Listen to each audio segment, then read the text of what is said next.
aral. Correct. And ano yan, very inspiring, motivating yan para sa mga nanonood sa atin. Di ba dito sa mundo ng showbiz, sabi nga dahil sa kabisihan, hindi natatapos yung pag-aaral. Pero Brent, yun ganun, ka-importante ang edukasyon Sobrang sa'yo, importante no? po. Even sa mga kaibigan ko po na sa kina Charlie, nasa loob ng bahay, sabi ko na sobrang importante kahit na sa showbiz na siya, kumikita na siya ng pera, kailangan talagang bigyan din ng oras yung pag-aaral. Oo. Di ba parang ang sarap marinig, nag-graduate kang ganun, tatawagin ka, Brent Manalo, Bachelor of Arts in Advertising Management. Alam mo. Cum laude. Di ba? Parang ganun, may ganun yun eh. Cum laude. Yun yung maganda dun eh. Ano, parang, hindi na yun mabubura. Di ba? Ganyan eh. Di ba, naranasan mo rin ba yung paglabas mo ng school, kakain na kayo sa restaurant after ng graduation, suot mo pa yung medal mo? Opo, syempre. Di ba? Oo. Iyayabang ko talaga yun. Di ba ganun? Oo. Suot ko pa. Yun eh. Nakakatuwa yun eh. Ayan. Isa pa para kay Brent, para fair, dalawa kayo. May nagsabi na ito naman talaga na ilusot lang talaga ng ng mga fans. Pasensya na parang last straw mo raw sa showbiz ang pagsali sa BBB. Fact check or pakit check? Fact check. Oh, you want to elaborate? Kasi po, nasa mundo rin po kasi ako ng fashion and kahit papaano, nagkaroon na rin po ako ng career doon, nagagawa naman ng maayos. So, sabi ko, siguro tong PBB, parang kung hindi pa to, parang wala na akong magagawa kasi yung PBB, most of the time po talaga yung mga nagiging housemates, lahat nagsasucceed po sa showbiz. Parang naisip ko po, pag hindi siya nag-work, siguro hindi po talaga para sa akin. Kasi nilaban ko din naman po talaga yung showbiz. Ang dami ko din talagang nilunok na rejections and mga failures. Kaya yun po. Alam mo, ang maganda doon na learning natin dyan, hindi ka sumuko.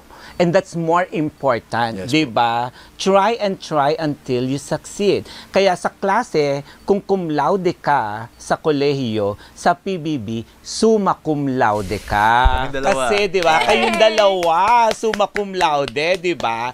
Last question, ito na para sa inyong dalawa. Ito na, sabi ng mga fans, ay, totoo ba na more than PBB duo na ang status ng inyong relationship ngayon?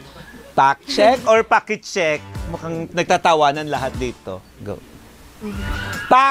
Narinig yung sigawan! Narinig yung sigawan!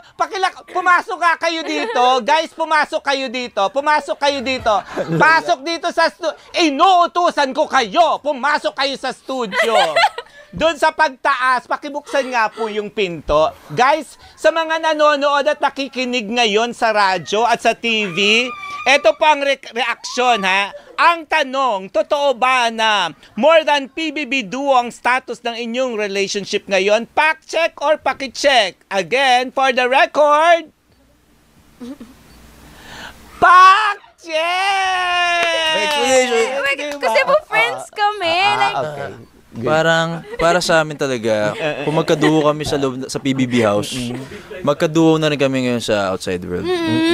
Kakampi kami. So it's more than just yung relationship na nabuo po namin sa labas, PBB. ay sa loob ng bahay. Gusto pa po namin madala yun dito sa labas. Correct. Ay nako, that's the perfect answer and the sweetest answer that we have received for tonight. Hindi nyo patutulugin ang inyong mga fans itong weekend. Lahat kinikilig po yatan na to. Magandang pabaon yan ngayong weekend. Kita nyo na hanggang ngayon, pati yung guardia namin umalis sa pagkatikas pahinga eh. Kinikilig din yung security guard namin dahil yun ang gustong marinig. At narinig nyo po yan dito sa DZMM Radio Patrol sa Istrenta.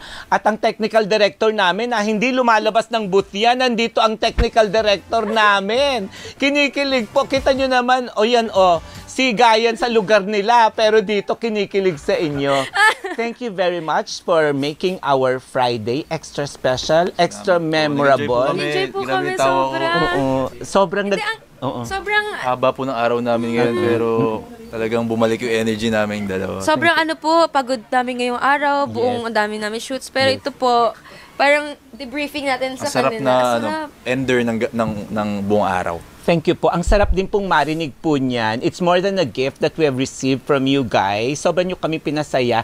Alam niyo po yung kasiyahan na binibigyan nyo sa mga fans. Sa totoo lang, baka sa mga oras na ito, merong may sakit, may mga nanonood sa atin sa ospital, pero there is healing in what you have shared and in the happiness that you have shared with us. Yun lang po ay magaling